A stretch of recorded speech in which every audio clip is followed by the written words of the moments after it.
Meron, dati pa meron. 2000, Channel ni Kuya. 2006 pa lang, nag-YouTube na ako eh.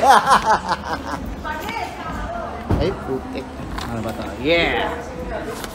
Si Kuya Liban, ang original YouTuber. OG sa YouTube. Ay, hindi. Ito pa nag-replay na pa. Harap po muna sa sarili ko. Paano ba ito? Alright. Schizo. Yeah. 5 questions with Honcho. Yeah. Dali. Yes, sir. GG. What's up, Honcho? What's up? Shoutout sa inyo lahat. Nanonood ngayon. Dito kami sa labas ng Noy Pit. Downtown Kakatapos ko lang mag-perform sa Noy Pits, LA. Alright. 5 questions. Okay. Game. Ilang taon ka nung una kang nahilig sa rap at hip-hop? At ano ang mga influences mo?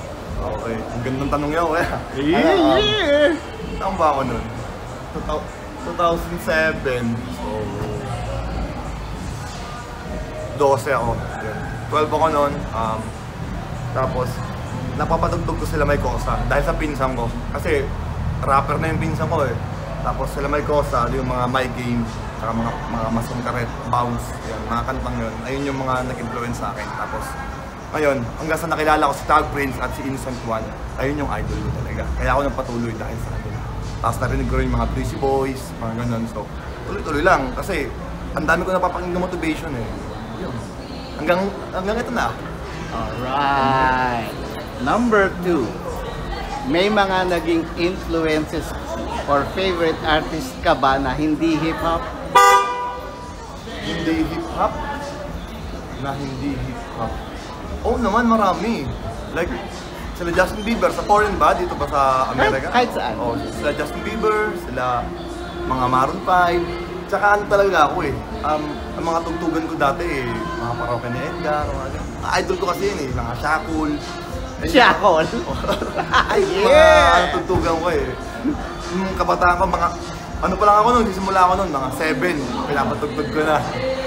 Tapos, yun, hanggang sa naging hip-hop na lang kasi naririnig ko sila palagi. Alright. Number 3. Ano ang first ever live gig na napanood mo at kamusta naman yung experience na yon? First live Gig o live concert na napanood mo? Iisipin ko lang mukhang matagal-tagal na yun eh.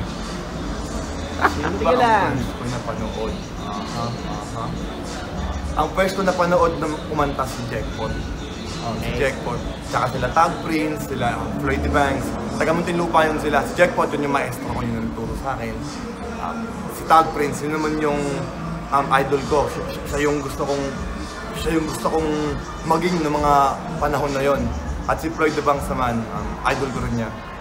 Sila yung mga napanood ko na una, kaya ako nagustuhan yung pag-rap.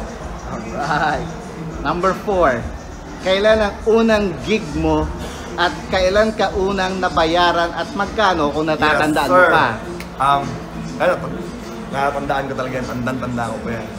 2016 sa Genesis Bar sa Timog, Quezon City, sa QC, sa Timog. Doon, binayaran kami yata 1,000, parang ilan kami kumanta nun.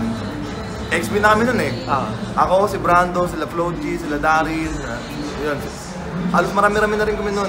Tapos, kumanta kami mga isang oras yata kami sa stage, binayaran kami 1K. So, ano ginawa nyo ito sa 1K so, na yun? dalawang kotse kami. So, hati na kami para 500 sa isang kotse pag gas, 500 sa isang kotse pag gas. Yun. Okay, last question. Kung hindi ka naging hip-hop artist, sa tingin mo, ano ginagawa mo ngayon? Banda. Baka nagbabanda.